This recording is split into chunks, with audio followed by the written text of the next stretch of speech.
मित्रांनो, एक कमेंटमध्ये प्रश्न विचारला गेला होता की NPK खतांना उचलून देण्यासाठी कोणते जीवाणू आपण वापरू शकतो. तर बघा मित्रांनो, नत्र स्फुरद पालाश आपण हे NPK आपण खत टाकतच असतो आपल्या पिकांना, पण किती टक्के आपलं पीक अपटेक करते खतांना ते आपल्याला माहिती नसतं. थोडक्यात खरं सांगायचं म्हणलं तर 30 ते 40% अपटेक होत असतं, बाकीचं खत वायाच गेलेलं राहतं.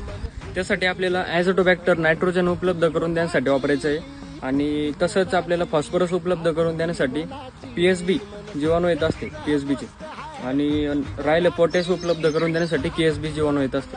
तर हे तिन्ही जीवाणू आपल्याला 3 टाकीमध्ये भिजू घालायचे आणि तयार करायचे आणि आपल्या पिकाला ते सोडायचे.